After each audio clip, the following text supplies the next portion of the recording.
Madame Christine Guérin, directrice par intérim de la direction départementale des territoires, représentant Madame la préfète du Cher, donc qui est à ma droite. Bienvenue Madame.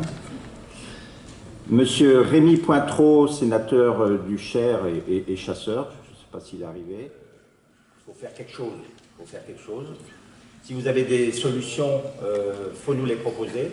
Ce qu'on vous demandera aussi, c'est d'essayer de faire des efforts pour accueillir des jeunes, hein, c'est la seule solution.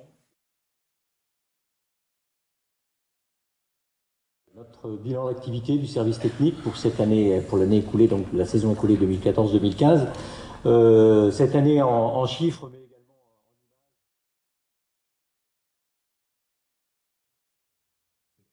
également le fonctionnement général, la répartition des dépenses, 18,45% des charges sont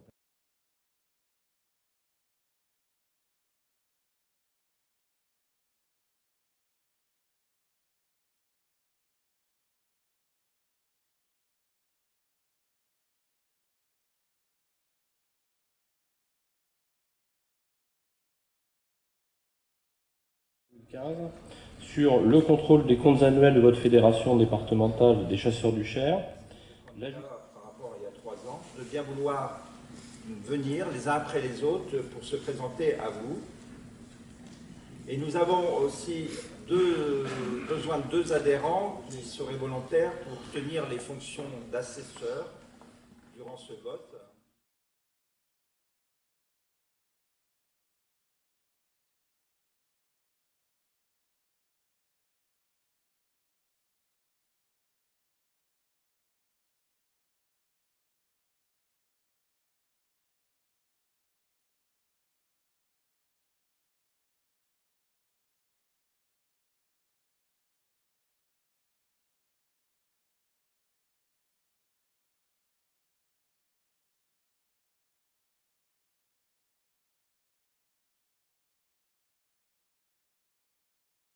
L'activité communication de votre fédération. Je reprendrai l'introduction de l'année dernière qui reste d'actualité. Notre premier moyen d'information est le lien direct entre vous, les personnels et les élus. Aussi, n'hésitez pas à nous contacter.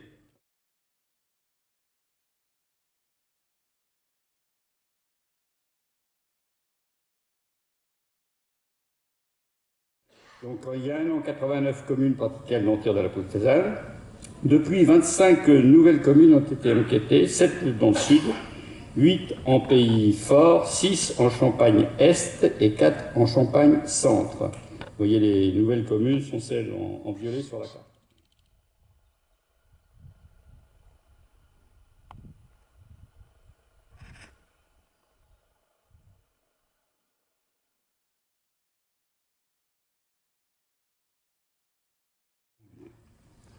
Plan de chasse.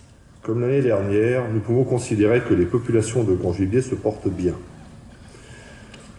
11 617 chevreuils ont été attribués pour la saison 2015-2016. Pour la saison à venir, l'attribution devrait être de 12 200.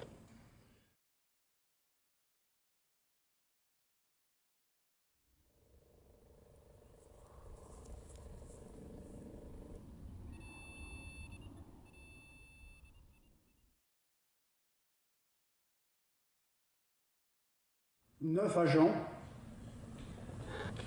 en présence effective et au final on devrait avoir, quand les postes seront comblés, 11 agents en total en effectif.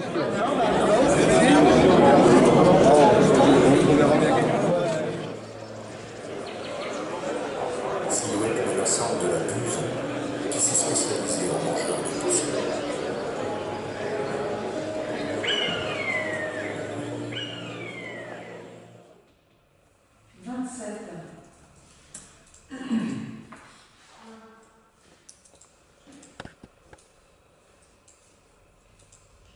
Colin, 1371 voix.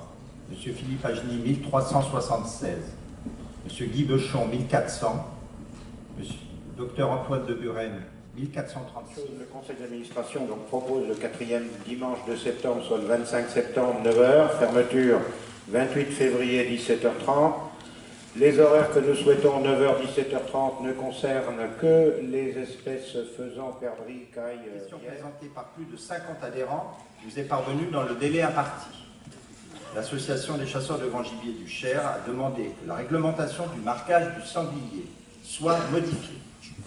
Actuellement, la position du bracelet de marquage n'est pas obligatoire sur les sangliers rayés pris par les chiens. Il est souhaité par cette association de remplacer rayés pris par les chiens par mesurant moins de 85. Le détail de la biologie du sanglier, mais les naissances de sangliers, c'est en ce moment. Donc, théoriquement, en période de chasse, on ne devrait pas avoir de petits sangliers.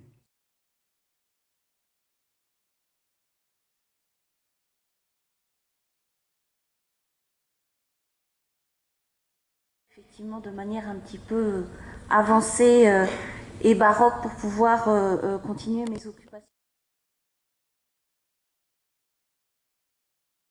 Donc c'est vrai que cette assemblée départementale, c'est donc la première fois que j'assiste à vos travaux, et je dois dire qu'elle s'est tenue dans de très bonnes conditions, et je dois dire que j'ai appris ici également beaucoup de choses concernant donc l'activité de la chasse dans notre département. Un département rural. D'abord très heureux d'être toujours parmi vous à cette assemblée générale en tant qu'adhérent, mais aussi en tant que vice-président du groupe d'études chasse au Sénat.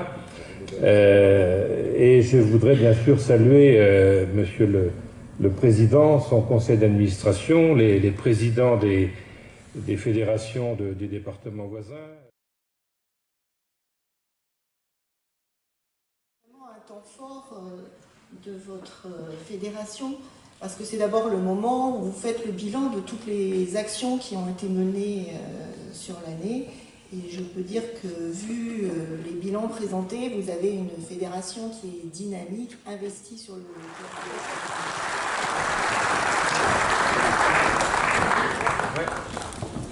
Ensuite, on a M. Jean-Marc Ségui, qui est président de la Société de chasse de Ploux, qui, pour l'article sur l'amélioration de la faune sauvage et ses habitats, cet article est paru dans le Berry Républicain le 7 avril 2015. Donc c'est très très bien. Voilà un syndicat exemplaire. Je vous invite à prendre connaissance de leur démarche. Merci pour votre bénévolat en faveur de l'environnement et de la vie locale. Et donc je vous remets la médaille de la Fédération du Cher. Bravo.